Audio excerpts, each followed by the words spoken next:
Hello everybody, welcome back to heal sphere. कैसे हैं आप सब? आई होप आप सब अच्छे हो, अच्छा कर रहे हो। मैं भी अच्छी हूँ। आप लोगों का प्यार मिलता रहता है तो इंस्पिरेशन मिलती ही रहती है नए नए वीडियोस बनाने के लिए, और आपका प्यार देने के लिए बहुत बहुत शुक्रिया। Thank you very much. आ गए हम एक नए वीडियो के साथ, और आज का जो हमारा वीडियो है वो बहुत ही ज़्यादा इंटरेस्टिंग है, क्योंकि ये उन लोगों के लिए है जो अपने ससुराल वालों से बहुत ज़्यादा परेशान है। I know it's not easy, ससुराल में रहना ईज़ी नहीं होता। बहुत आप अपनी एक लाइफ छोड़ के आते हो, एक नए घर में एक नए परिवार को अपना बनाते हो। कभी कभी वो परिवार सीरियसली डिज़र्व ही नहीं करता कि आप जैसा कोई उनको अपनाए। मुझे बहुत सारी रीडिंग्स आती है, बहुत सारे लोगों के मैसेजेस आते हैं, स्पेशली बहुओं के, और वो कहते हैं कि मैं कितना भी कुछ भी कर लूँ अपने ससुराल वालों के लिए वो पूरा ही नहीं पड़ता। कभी ना कभी कोई ना कोई कमी निकल ही आती है, और वो हमेशा मुझे एक आउटसाइडर की तरह ही ट्रीट करते हैं। तो इसका क्या किया जाए, उसका क्या उपाय है? इसका कोई उपाय नहीं है। जब सामने वाला आपको एक्सेप्ट करना ही नहीं चाह रहा है, तो हम कितना ही नीचे गिर सकते हैं। एक इंसान कितना ही नीचे गिर सकता है, अपनी सेल्फ़ रिस्पेक्ट छोड़ देता है। और जब सेल्फ़ रिस्पेक्ट की बात आती है और एक इंडिविजुअल अपनी सेल्फ़ रिस्पेक्ट के लिए लड़ता है ना, तो सडनली वो बुरा बन जाता है। सडनली ससुराल वालों के नज़रों में वो बुरा बन जाता है कि इसने हमें सामने जवाब कैसे दे दिया, इसने तो हमारी घर की मर्यादा को लांघ दिया। तो बहुत सारी बातें निकलती है, और ये सिर्फ बहुओं के तक ही सीमित नहीं है। जमाइयों के साथ भी ऐसा होता है, घर के दामादों के साथ भी ऐसा होता है। काफ़ी सारे घरों में ऐसा देखा गया है कि दामादों को तो लिटरली पैरों की जूती की तरह ट्रीट करते हैं, और कुछ भी हो जाए उनकी बेटी सही है और दामाद गलत है। फेयर इनफ, वो तो बहुओं के साथ भी हो ही रहा है, सालों साल से, सदियों से हो ही रहा है। बट हो जाता है जब आप एक नई नई शादी करके स्पेशली जब भी जाते हो, तब आप इतनी ज़्यादा होप्स के साथ जाते हो कि नहीं, दूसरों के ससुराल वाले हो सकते हैं ऐसे, मेरे ससुराल वाले ऐसा मेरे साथ नहीं करेंगे। अनफॉर्चुनेटली आपके साथ भी वही होता है जो बाकियों के साथ होता है। और स्पेशली वो औरतों के साथ तो बहुत ज़्यादा तानाशाही होती है जो अपने हस्बैंड की सेकंड वाइफ होती है, यानी कि जो एक डिवोर्सी के साथ शादी करते हैं। जब एक डिवोर्सी के साथ शादी की होती है, तो उस लड़की के साथ हमेशा हमेशा के लिए उसको कंपेयर किया जाता है एक्स वाइफ के साथ। मतलब ये तो मुझे बहुत ही ज़्यादा स्टूपिड बात लगती है कि जब डिवोर्स हो गया है, दोनों लोगों ने अपनी अपनी ज़िंदगी चुन ली है, तो क्यों कंपेयर किया जाता है? कोई किसी की जगह लेने तो आया नहीं है, है ना? वो लड़की भी तो शादी करके अपने परिवार के साथ आई है, अपने हस्बैंड के साथ एक नई शुरुआत कर रही है। तो उसको किस लिए आप लोग ताना मारते हो, किस लिए कंपेयर करते हो? ये मुझे भी आज तक समझ में नहीं आया है। तो देखते हैं कि आज की हमारी रीडिंग में क्या होता है।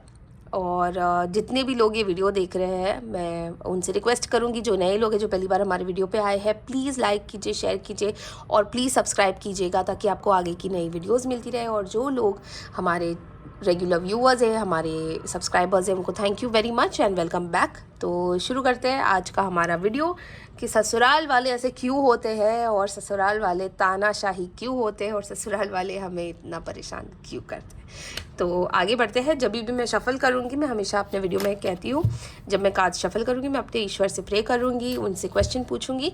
आप अपने मन में जिनको भी आप सबसे ज़्यादा मानते हैं, जिनका भी आप बहुत ज़्यादा भरोसा करते हो, उनका नाम लेना, अपने ईश्वर का नाम लेना, और अपना क्वेश्चन पूछना। टाइमलेस रीडिंग है, कभी भी रेजोनेट कर सकते हो, 1 साल बाद, 5 महीने बाद, आज, कभी भी। तो आपको जब भी गाइडेंस चाहिए होगी, आप ये वीडियो देख सकते हो, और आपको ऊपर वाले की गाइडेंस मिल जाएगी कि आपको क्या करना चाहिए। तो सबसे पहले तो ये देख लेते हैं कि आपके घर में ऐसा है कौन, और क्यों ये सब हो रहा है आपके साथ, तो वो एक बार देख लेते हैं। तो आइए गणपति पापा का नाम लेके शुभ शुरुआत करते हैं। मैं शफल करूंगी, आप अपना क्वेश्चन अपने मन में पूछ सकते हैं। गणपति पापा मौर्य, जय नीम करोली महाराज की। Dear universe, our guardian angels, please हमारे व्यूअर्स को बताइए, हमें गाइड कीजिए। जो भी ये वीडियो देख रहे हैं, ओ माय गॉड, जो भी ये वीडियो देख रहे हैं, प्लीज़ उन्हें गाइड कीजिए कि उनके ससुराल वाले उन्हें इतना तंग क्यों करते हैं, वो इतना ज़्यादा तानाशाही क्यों है, वो क्या चाहते हैं इनसे, और ये कब तक चलेगा, कब तक ये सब सहन करना पड़ेगा। और इससे बाहर निकालने का कोई रास्ता प्लीज़ दीजिए Baba ji. Thank you divine, thank you Bappa, thank you Baba ji. Ganpati Bappa Morya, Ganpati Bappa Morya. मैं शफल कर रही हूँ, आप प्लीज़ अपना क्वेश्चन पूछ लीजिए। शफल कर रही हूँ मैं, Ganpati Bappa Morya. Thank you divine, thank you universe. तो जैसे कि आप देख रहे हो 2 कार्ड्स ऑलरेडी निकल गए और सबसे पहला कार्ड जो निकला है वो टावर का निकला है। तो ऑफ कोर्स आपके घर में बहुत ज़्यादा चीज़ें ख़राब हो रही है इस वक्त, बहुत ज़्यादा मतलब फॉल आउट हो रहा है। दूसरा कार्ड निकला हमारा queen of pentacles, female energy, temperance. Okay, 4 of swords, 8 of wands, 7 of cups. ये कार्ड तो निकलना ही था, ये वाला कार्ड तो निकलना ही था। 6 ऑफ स्वॉर्ड्स। ओहो, उछल उछल के कार्ड्स बाहर आ रहे हैं। एस ऑफ कप्स, वाओ, आज तो एकदम कमाल ही हो गया। The temperance and page of swords.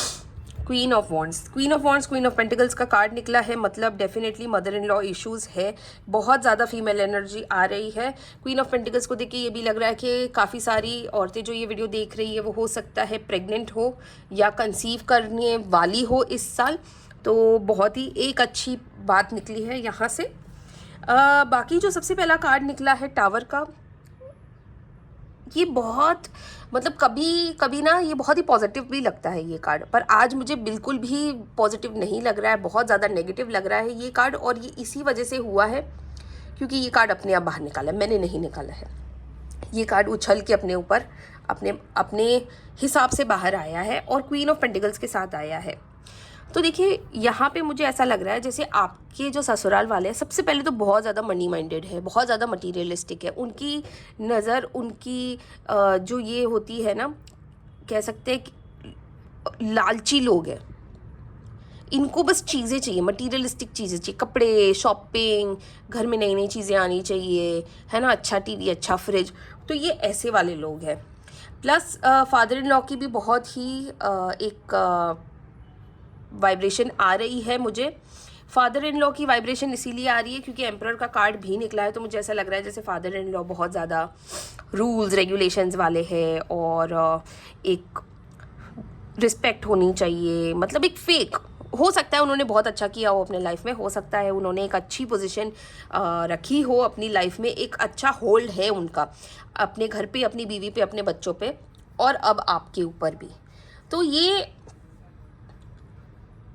कभी कभी ना ये बहुत ही ज़्यादा एक फेक पावर होता है क्योंकि घर चलाया है उन्होंने, बच्चे पैदा किए हैं, बच्चे पाले पोसे हैं, तो ये एक पावर होता है, ये एक नार्सिसिस्ट बिहेवियर होता है। नार्सिसिस्ट बिहेवियर बेसिकली ये होता है जब आप एक रिलेशनशिप में होते हो किसी के साथ, और या तो आपके घर में कोई ऐसा बंदा हो, यहाँ पे मुझे आपके फादर इन लॉ लग रहा है ऐसा, कि उनकी ही चलेगी, उनके ही हिसाब से सब होगा। और अगर किसी ने उनके खिलाफ जाने की साजिश भी कर ली, उनके खिलाफ चले भी गए, उनको एक उल्टी बात बोल भी दी, उनको एक आईना दिखा दिया, तो वो विक्टिम कार्ड खेलेंगे, वो विक्टिम बन जाएंगे और छाती कूटेंगे कि ओ माय गॉड, मैंने तो सालों साल इस घर के लिए किया है, इस घर के बच्चों के लिए किया, मेरी बीवी के लिए किया है, और अब देखो ये लोग मुझे ही सुना रहे हैं। इसे कहते हैं नार्सिसिस्ट बिहेवियर, कि आप अपना होल्ड नहीं छोड़ना चाह रहे हो, आप सुना के सामने वाले को दबा रहे हो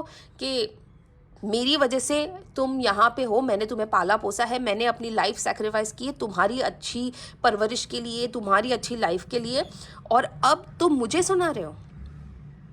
पर वो सुनाया इसीलिए जा रहा है क्योंकि आप गलत तरीके से कर रहे हो ना। अगर आपने किसी के लिए कुछ किया है, आपने बच्चे पैदा किए हैं क्योंकि आपको चाहिए थे, और आपको बच्चे पालने ही पड़ेंगे अगर आपने बच्चे पैदा किए हैं, उसके लिए आप ज़िंदगी भर बच्चों को सुना नहीं सकते। पर यहाँ पे तो यही हो रहा है, एक नार्सिसिस्ट बिहेवियर कहते हैं इसको, कि जब भी उनको पिन पॉइंट किया जाएगा अपने बिहेवियर के लिए, अपने स्टेटमेंट्स के लिए, तो ये आदमी विक्टिम खेलेगा और फिर आपको गिल्ट में डालेगा। आपको ही ये लगेगा कि ओ माय गॉड, मुझे ऐसे बात नहीं करनी चाहिए थी, ये इस आदमी ने तो वाकई बहुत कुछ किया है। बिल्कुल किया है, पर आपको सुनाने का हक नहीं है जब आपने खुद अपनी मर्ज़ी से सब किया हो। तो ये आपके जो फादर इन लॉ है, मदर इन लॉ का मुझे यहाँ पे दिख रहा है, जैसे कि क्वीन ऑफ वॉन्ड्स का कार्ड आया है, यहाँ पे मदर इन लॉ का कार्ड मुझे लग रहा है ये, क्योंकि वो भी एक होल्ड लेके बैठी हुई है। सब कुछ अपने हस्बैंड का है ना, तो ये भी तो सुना सुना के मेरे हस्बैंड का है, मेरे हस्बैंड का है, सुना सुना के आपको पका दिया है। और क्योंकि अभी तक उनके हस्बैंड के बाद घर में उनकी ही चलती है, तो अब जब आपकी शादी हुई और आप उस घर में आए हो, तो ऑब्वियसली आप भी अपने तरीके से कुछ ना कुछ तो करना चाहोगे। पर ये तो एक्सेप्टेबल है ही नहीं, क्योंकि आप अगर गए हो किसी के घर में तो वो थोड़ी आपसे सीखेंगे, आपको ही उनको वो ही आपको सिखा सकते हैं, वो आपसे नहीं सीखेंगे ना। वो आपके आपके किसी भी बात में पॉजिटिवली आपको साथ देंगे नहीं। तुम हमारे घर आई हो तो तुम्हें हमारे घर के तौर तरीके सीखने चाहिए। कोई ओपन माइंड यहाँ पे नज़र नहीं आ रहा है मुझे कि उन्होंने कोई ओपन माइंड रखा हो कि हाँ मेरी बहू ने मुझे कुछ सिखाया है, कुछ अच्छे के लिए सिखाया होगा, कोई शॉर्टकट दिखा रही है, नहीं। तो ये एक इशू है। और देखिए क्वीन ऑफ वॉन्ड्स में ना एक बिल्ली बनी हुई है, बिल्ली क्या सोचती है ना वो किसी को पता नहीं चलता, वो सीधा रिएक्ट करती है। तो आपकी सास भी वैसी है, आप अगर कुछ भी लेके जाओगे तो आपको समझ ही नहीं आएगा बंदी कैसे रिएक्ट करने वाली है। तो ये दोनों के दोनों राम मिलाए जोड़ी है ना, ये दोनों के दोनों आपके सास ससुर वैसे ही है और आपके ससुराल वाले भी वैसे ही लग रहे हैं। हो सकता है आपके ससुराल में एक छोटा देवर या ननंद हो, क्योंकि पेज की भी एनर्जी आई है, तो मुझे ऐसा लग रहा है कि आपके घर में शायद आपके जो हस्बैंड है, या अगर आप एक मेल हो और आप देख रहे हो, तो अगर आपकी वाइफ है तो उनका एक सिबलिंग होगा, एक छोटा भाई या बहन होगा। भाई का ज़्यादा लग रहा है मुझे, क्योंकि पेज का कार्ड आया है। तो वो भी तो वैसा ही है, उनके हाथ में देखो तलवार कहाँ है और देख कहाँ रहा है, मतलब इनका भी कोई डायरेक्शन नहीं है लाइफ में। पर एटीट्यूड ऐसा है कि भाई मैं ही हूँ जो हूँ, मैं ही हूँ इस देश का सुपरस्टार। तो ये वाला एटीट्यूड है ना। सीधी मतलब एकदम तीखी जबान होगी इस बंदे की, कुछ भी बोलने जाओ सीधा काट ही देगा आपको। जबकि खुद के लाइफ में कोई फोकस नहीं है, खुद के पढ़ाई पे फोकस नहीं है, खुद के करियर पे फोकस नहीं है, लाइफ कहाँ जा रही है पता नहीं है, अड्डेबाजी करनी है, दोस्तों के साथ घूमना फिरना है। पर अगर किसी ने कुछ टोक दिया तो लंबी जबान आ जाएगी बाहर काटने के लिए आपको, कि how dare you tell me what to do. और अगर आप एक बहू हो और ऐसे घर में आपकी शादी हुई है और आपके घर में एक देवर है या नंद है, तब तो मुझे समझ ही नहीं आ रहा है कि मैं आपको क्या ही बोलूँ, कि आपके साथ क्या ही हो रहा होगा, क्योंकि आप किसी को बोल ही नहीं पा रहे हो। आप किसी को बोल ही नहीं पा रहे हो कि आपके साथ हो क्या रहा है। और इसी वजह से ना घर टूटते हैं, और इसी वजह से शायद टावर का कार्ड आया है। क्योंकि मुझे नहीं पता आपकी शादी को कितना टाइम हुआ है, मुझे नहीं पता आपको 1 महीना हुआ है, 10 साल हुए, 15 साल हुए, 4 साल हुए, आई डोंट नो। पर ये अब वो वक्त आ गया है जहाँ पे आपके सर के ऊपर पानी चला गया हो। अब आपकी जो सहन शक्ति थी ना वो ख़त्म हो गई है। अब आप नहीं ना सुनना चाह रहे हो ना समझना चाह रहे हो। ये तो मतलब अब आपके हाथ से ना चीज़ें निकल गई है। अब आपकी सेल्फ रिस्पेक्ट पे बात आ गई है। इसीलिए शायद टावर का कार्ड सबसे पहले निकला है कि जो भी मेरे व्यूअर्स ये देख रहे हैं ये वीडियो, ये टावर का कार्ड आपके लिए इसलिए निकला है क्योंकि बस अब बहुत हो गया। अब आप नहीं ये रख पा रहे हो, पेशेंस रख पा रहे हो। तो ये मैं इधर ले लेती हूँ, क्योंकि बहुत सारे कार्ड्स ना मुझे आपके लिए भी लग रहे हैं निकले हैं। और जितना पेशेंस आपने रखा है, देखो टेम्परेंस और 4 ऑफ स्वॉर्ड्स का कार्ड आया है। जितना पेशेंस आप लोगों ने रखा है, आपने घर को संभालने की कोशिश की है, हस्बैंड के साथ अच्छे से रहे, वाइफ के साथ अच्छे से रहे, ये सोच समझ के आपने उनकी फैमिली को एक्सेप्ट किया है। पर जब हर टाइम ना सामने से वार आता रहता है ना, तो कोई भी इंसान ना पागल हो जाता है। कोई भी इंसान इतना नहीं सहन कर सकता जितना आपने इतने टाइम तक किया है। और अब इतना सहन करने के बाद ना अब आपको लगता है कि अब बस हो जाए, अब यहाँ से निकला जाए, अपनी ज़िंदगी अपने तरीके से जी जाए और अपनी लाइफ को अपने हाथ में अपना कंट्रोल लिया जाए। कितना टाइम आप किसी का सुनोगे? इनकी तो ख़त्म ही नहीं हो रही ना, इनकी तो एक के बाद एक चीज़ें आती ही जा रही है। हर छोटी छोटी चीज़ में नुक्स निकाले जा रहे हैं, तो कितना पेशेंस रखोगे?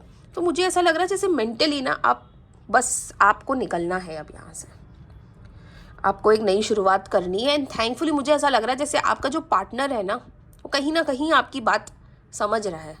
पहले शायद आपका पार्टनर नहीं समझ रहा था, पहले शायद आपके पार्टनर को ये समझ नहीं थी ऑब्वियसली, क्योंकि नई नई शादी होती है और ये सब समझने में टाइम लगता है।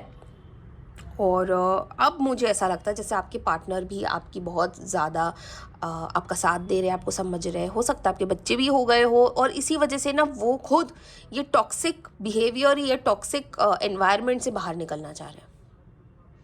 कि मैंने पहले भी ये वीडियो में कहा है कि जब शादी होती है एक लड़का बट जाता है अपने माँ बाप और अपनी बीवी के बीच में, उसको नहीं समझ में आता है कि उसको क्या करना चाहिए। एक पॉइंट तक ना वो अपने माँ बाप के साथ मतलब रहता है, अपनी माँ बाप की सुनता है और हो सकता है कि अपनी वाइफ को समझाए कि नहीं जो भी है माँ बाप है, पर वो भी तो कितना टाइम समझेगा। जब माँ बाप नहीं समझ रहे इस एज में आके, तो ये तो गलत बात है ना कि आप अपनी वाइफ को ऑप्रेस करते जाओ जब तक उसके माँ बाप खुश है। तो माँ बाप ऐसे खुश नहीं हो सकते, माँ बाप को भी समझना चाहिए, टाइम के साथ आगे बढ़ना चाहिए। बहू और बेटे दोनों में इक्वालिटी रखनी चाहिए। ऐसा नहीं कि मेरा बेटा है तो कुछ भी करेगा तो मेरा बेटा सही है और सामने वाली ही खराब है, नहीं, ये गलत बात है। जब तक ये माँ बाप नहीं समझेंगे कि सामने वाला भी किसी का मतलब किसी की बेटी है, किसी का बेटा है, ये हमसे जुड़ा है, हमारे ही परिवार का हिस्सा है, कल को इसी के हाथ में हमारी फैमिली की सारी रिस्पॉन्सिबिलिटीज़ जानी है। वो उनके भी बच्चे होंगे, वो भी तो, हम भी तो उनके हमारे ही पोते पोती होंगे, तो वो मतलब कैसे, आप सोचते क्यों नहीं हो फ्यूचर के बारे में? आप सास ससुर बन गए तो मतलब आप इतने ऊपर आ गए कि आप ह्यूमैनिटी छोड़ दोगे, इतना सताओगे सामने वाले को, और इतना सता के आप अपना ही बुढ़ापा तो ख़राब कर रहे हो। कौन सी बहू आपकी फिर सेवा करेगी? अगर आप इस वक्त अपने प्राइम में अपनी बहू को इतना सताओगे, कल को जब आपको एक्चुअली में ज़रूरत होगी, जब आपका बुढ़ापा आएगा, तब वो तो कहीं पर भी खड़ी नहीं रहेगी किसी के लिए। वो थोड़ी ना भूल जाएगी कि उसके साथ क्या हुआ है जब उसको ज़रूरत थी। हो सकता है जैसे मैंने आपको कहा क्वीन ऑफ पेंटिकल्स का कार्ड निकला है, तो हो सकता है आप प्रेग्नेंट हो सकता है आप प्रेग्नेंट होने वाले हो, आप बेबी प्लान कर रहे हो। और बहुत अच्छी बात है कि अगर आप बेबी प्लान कर रहे हो तो आप कंसीव भी कर लोगे इस साल। और अगर आप प्रेग्नेंट हो तो आपकी बहुत अच्छी हेल्दी डिलीवरी होगी, एक हेल्दी बेबी होगा आपका। पर इस टाइम पे अगर आपको तंग किया गया है तो आप ये कभी भूल नहीं पाओगे।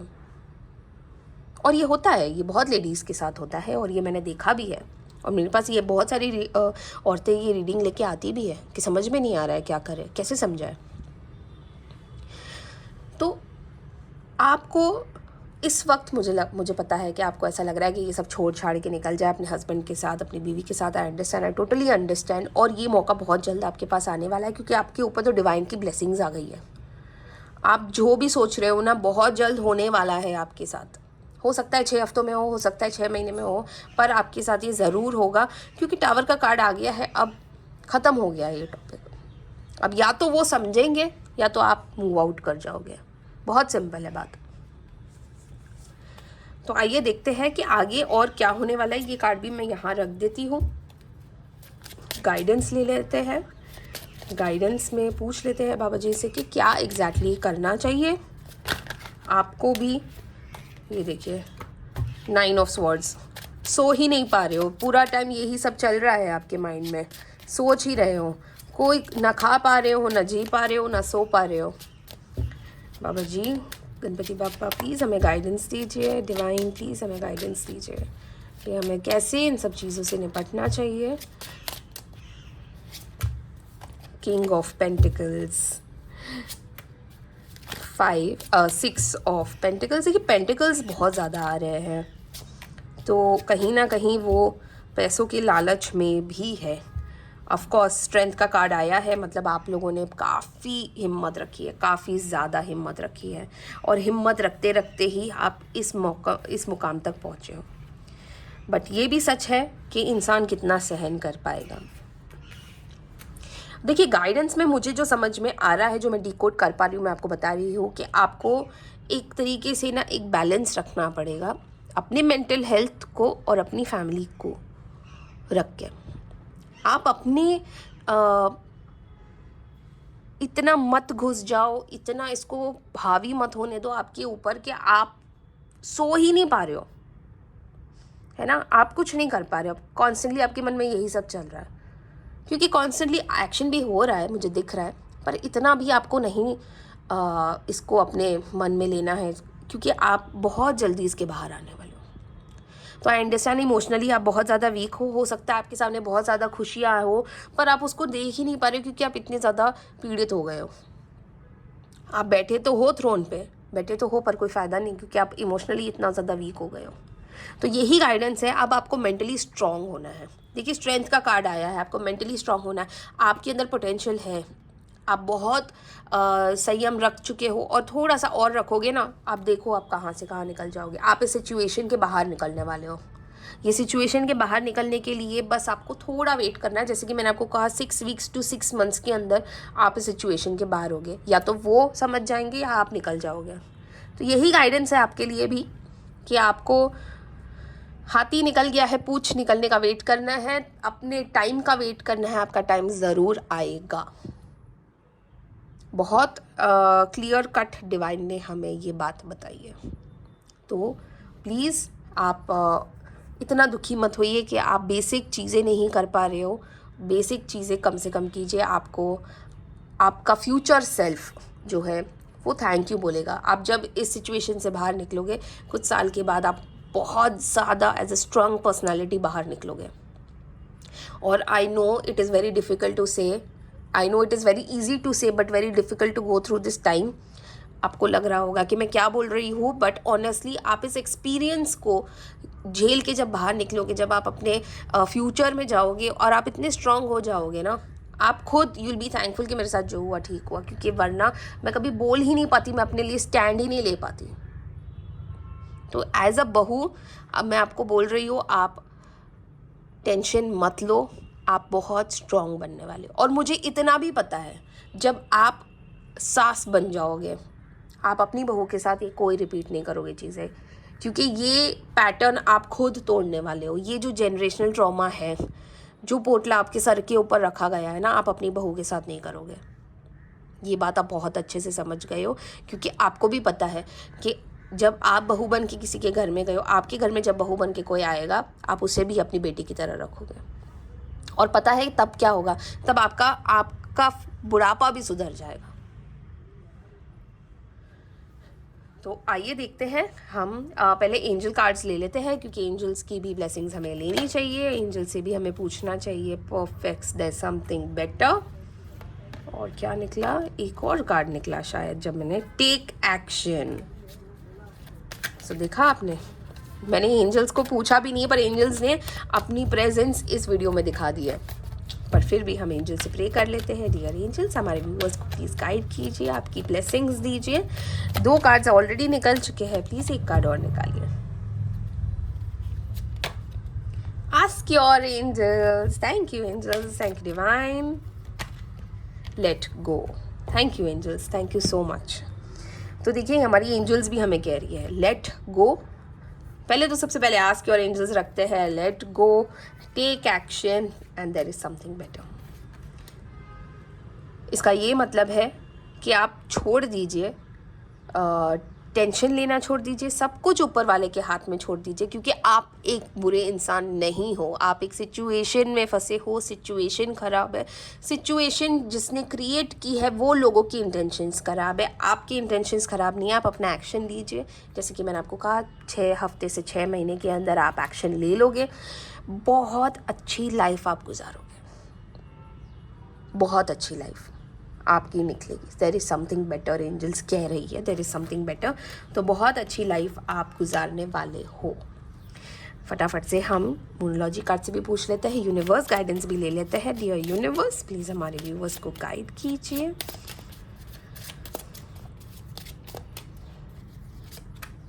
Have faith in your dreams. बस आपको ऊपर वाले पे और अपने आप के ऊपर थोड़ा सा भरोसा रखना है। और ये देखिए, win win outcome is forecast, मतलब जीत होगी आपकी, बिल्कुल होगी, 100% होगी। हमारी एंजल्स ने, यूनिवर्स ने, बाबा जी ने, सब ने अपनी प्रेजेंस दिखाई है इस वीडियो में। और मैं इससे ज़्यादा मैं कभी भी खुश नहीं होती हूँ जब सारे के सारे कार्ड्स रेजोनेट करते हैं एक दूसरे को। और इस सिचुएशन के ऊपर कार्ड्स निकले हैं, मतलब मैं अश्योरिटी से कह सकती हूँ कि आप इस सिचुएशन से बहुत जल्द बाहर निकलने वाले हो। और ये रास्ता डिवाइन खुद आपके लिए निकालेंगे, खुद आपके सामने ऐसे रास्ते निकलेंगे कि आप अपना रास्ता चुनोगे, उस पे चलोगे और इस सिचुएशन के बाहर खड़े हो जाओगे। और तब आपके घर वाले ना सिर्फ देखते रह जाएंगे कि ये क्या हो गया। जो आपके फादर इन लॉ का, आपके मदर इन लॉ का एक घमंड है ना, वो डिवाइन खुद आपके हाथों तोड़वाएंगे। तो बहुत अच्छी रही है रीडिंग। अगर आपने रेजोनेट किया है इस रीडिंग से तो मुझे बड़ी खुशी होगी। आप प्लीज़ कमेंट में कुछ भी लिख दीजिएगा, हर हर महादेव, जय श्री राम, जय नीम करोली महाराज, जो आपका मन करे, जय माता दी, जिससे आप सबसे ज़्यादा मानते हो, आप उनका नाम लिख दीजिएगा। तो मैं समझ जाऊंगी कि आप तक ये रीडिंग और ये गाइडेंस बाबा जी की पहुंच चुकी है। यदि आप इससे रेजोनेट नहीं कर पाए, जो कि इट्स अ टाइमलेस रीडिंग, आप कभी भी ये रीडिंग देख सकते हो। अगर आपको लगता है कि आपकी लाइफ में आप किसी को जानते हो जिसको ये रीडिंग की गाइडेंस की बहुत ज़्यादा ज़रूरत है, प्लीज़ उनके साथ शेयर कीजिएगा ये वीडियो, ताकि उन तक भी बाबा जी की गाइडेंस पहुँच सके। जितने भी नए व्यूवर्स हैं हमारे चैनल पे पहली बार आए हैं, उनको रिक्वेस्ट है प्लीज़ सब्सक्राइब कीजिएगा, ताकि आपको और रीडिंग्स मिल सके और गाइडेंस मिल सके। हमारे इंस्टाग्राम पेज है, उसे भी फॉलो कीजिए। आप मुझसे पर्सनल कंसल्टेशन लेना चाहते हो तो मेरा नंबर डिस्क्रिप्शन बॉक्स में है, और मैं स्क्रीन पे भी आपको शेयर कर देती हूँ। मेरा नंबर व्हाट्सएप नंबर है, आप मुझे अपना क्वेश्चन भेज सकते हैं, मैं आपको एक डिटेल रीडिंग दे दूँगी विथ रेमेडीज़। ऑल्सो हम एक प्रॉपर न्यूमोलॉजी रिपोर्ट भी भेजते हैं। तो अगर आपको न्यूमोलॉजी के हिसाब से कोई रेमेडीज़ चाहिए ऑन गोइंग प्रॉब्लम को लेके, तो आप मुझे व्हाट्सएप नंबर पे व्हाट्सएप कर सकते हो आपकी प्रॉब्लम्स, मैं आपको न्यूमोलॉजी रिपोर्ट भी भेज सकती हूँ। बाकी आप जितना सपोर्ट करते हो उसके लिए थैंक यू वेरी मच। बने रहिएगा, प्यार हमेशा हमारा बरकरार रहे और मैं आप तक गाइडेंस भेज सकूँ, उसके लिए प्लीज़ सब्सक्राइब कीजिएगा मेरे चैनल को और लाइक कीजिएगा। अगर आप को वीडियो अच्छा लगा है तो प्लीज़ लाइक भी कीजिएगा। मुझे आपके एक फीडबैक की ज़रूरत होती है, इंस्पिरेशन मिलती है नया वीडियो बनाने के लिए। तो चलिए, ध्यान रखिए, मिलते हैं अगले वीडियो में। ओके, तो अगला वीडियो का जो टॉपिक है ना, आप मुझे बताइएगा कि आपको किसके बारे में वीडियो बनाऊँ मैं। अगर आपको किसी की फीलिंग्स जाननी है, किसी की करंट फीलिंग्स हो, किसी ने आपके साथ कुछ किया हो, किसी ने आपको कुछ तंग भी किया हो, और अगर आपको उनकी फीलिंग्स के बारे में जानना है, कोई भी रिलेटिव हो, फ्रेंड हो, एक्स हो, आप उनका नाम मेंशन कर दीजिएगा, मैं उसके ऊपर वीडियो बनाऊंगी। बट जैसे कि आज हमने वीडियो में डिस्कस किया एक नार्सिसिस्ट पर्सनालिटी के बारे में, तो हमारा जो कल का वीडियो होने वाला है वो नार्सिसिस्ट पर्सनालिटी के बारे में होता है कि ऐसे रिलेशनशिप में आपको क्या करना चाहिए जब सामने वाला खुद ही कंट्रोल कर रहा हो और सामने वाला खुद ही कॉल आउट करने के बाद विक्टिम बन जाता हो। तो ऐसे पर्सनालिटी के साथ, ऐसे पार्टनर के साथ, या ऐसा अगर कोई पर्सनालिटी आपके घर में है, उसके साथ कैसे डील करना चाहिए, है ना, और उससे ये निकलना कैसे है, हमें उस नार्सिसिस्ट पर्सनालिटी से हमें बचना कैसे। देखो, नार्सिसिस्ट पर्सनालिटीज़ ना बहुत ही ज़्यादा कॉम्प्लिकेटेड होती है। आप उनको डायरेक्टली नहीं बोल सकते मुंह पे कि यू आर अ नार्सिसिस्ट, कि आप जो कर रहे हो वो गलत कर रहे हो, नहीं। जैसे कि एक कहावत है कि आप अंधे को डायरेक्टली अंधा नहीं बोल सकते हो, it's very rude, it's insulting. Narcissist को भी आप नहीं बोल सकते, उनके लिए इंसल्टिंग नहीं होगा, वो उल्टा ब्लेम आपके ऊपर डाल देते हैं। तो ये कुछ पॉइंट्स है जो मैं आपके साथ डिस्कस करूँगी अगले वीडियो में। And I am pretty sure बहुत सारे लोग ऐसे लोगों के साथ एज पार्टनर्स रह रहे हैं, लोगों की शादियां हुई है, लोगों के घर में है। जैसे आज की हमारी रीडिंग में पता चला कि आपके फादर इन लॉ ऐसा पर्सनैलिटी है। हो सकता है you are married to somebody like this, हो सकता है कि आप you are in a relationship, हो सकता है आपकी सिस्टर वैसी हो सकता है आपकी मदर वैसी हो। कोई मतलब नार्सिसिस्ट लोग कहीं पर भी होते हैं और हर घर में कोई ना कोई होता ही है। तो इसके ऊपर एक डिटेल वीडियो बनाते हैं, एक डिटेल रीडिंग करते हैं कैसे एक नार्सिसिस्ट से भी हमें बाहर निकलना मतलब कैसे उसको, मतलब हम अपने लिए गाइडेंस लेना चाह रहे हैं कि हम कैसे टैकल करें, कैसे डील करें और कैसे उसे अपनी सही जगह दिखाएं कि what you are doing is wrong. तो एक डिटेल वीडियो बनाते हैं, कल मेरे चैनल पे अपलोड हो जाएगा। तब तक के लिए thank you very very much. आप लोगों का बहुत प्यार मिलता है, तो thank you for watching my videos and ढेर सारा प्यार देने के लिए। प्लीज़ इंस्टाग्राम को भी फॉलो कीजिएगा डेली अपडेट्स के लिए। और अगर आपको पर्सनल कंसल्टेशन चाहिए तो आप मुझे व्हाट्सएप कर सकते हो, डिस्क्रिप्शन में नंबर है। तब तक के लिए ध्यान रखिएगा, खुश रहिएगा। मिलते हैं अगले वीडियो में। Thank you very much. Her her Mahadev.